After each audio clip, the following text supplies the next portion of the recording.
am găsit la lecția de legislație a muncii. Sunt Andreea Pop, expert în legislația muncii și instructor la cursuri HR. Astăzi vreau să-ți vorbesc despre acordarea de zile libere părinților în contextul răspândirii coronavirusului SARS-CoV-2. Având în vedere posibilitatea limitării sau suspendării activităților didactice, ce presupun prezența fizică a copiilor la cursuri, părinții pot beneficia de zile libere pentru supravegherea copiilor, pe durata cursurilor anului școlar 2021-2022.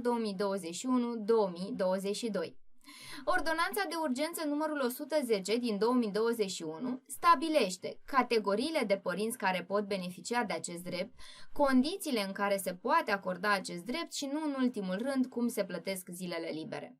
Să le luăm pe rând. Cine poate să beneficieze de zile libere? În primul rând, vreau să subliniez faptul că zilele libere se acordă unui singur părinte.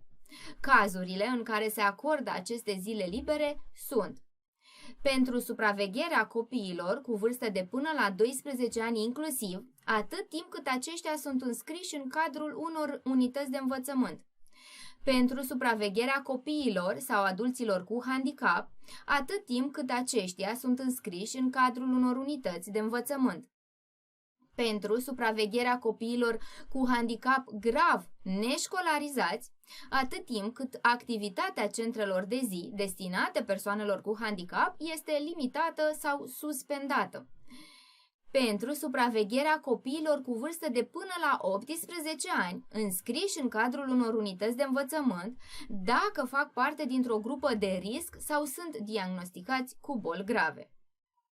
Dar care sunt condițiile de acordare a zilelor libere?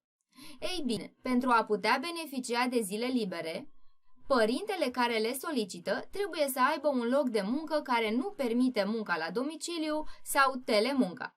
De asemenea, părintele care solicită zile libere în cazul limitării sau suspendării activităților didactice, ce presupun prezența fizică a copiilor la cursuri, trebuie să fie părinte singur, iar dacă nu este părinte singur, celălalt părinte nu trebuie să fie nici în concediu de creștere copil, nici în concediu de odihnă, nici în șomaj tehnic. Bun, sper că este clar acum cine poate beneficia de zile libere și în ce condiții. Cu siguranță însă că te întrebi cum se plătesc aceste zile și cine le plătește. Ei bine, fiecare zi liberă, acordată unuia dintre părinți, se plătește cu o indemnizație în cuantum de 75% din salariul de bază, corespunzător unei zile lucrătoare, dar nu mai mult de 75% din câștigul salarial mediu brut.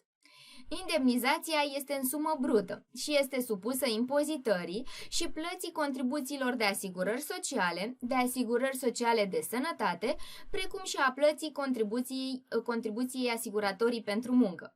Impozitul și contribuțiile cad în sarcina angajatorului, în timp ce indemnizația poate fi decontată de ANOFM dacă angajatorul solicită decontarea în 30 de zile de la efectuarea plății contribuțiilor și impozitelor aferente indemnizației. Sper că ți-au fost de folos aceste informații. Spor în toate, îți doresc, pe data viitoare!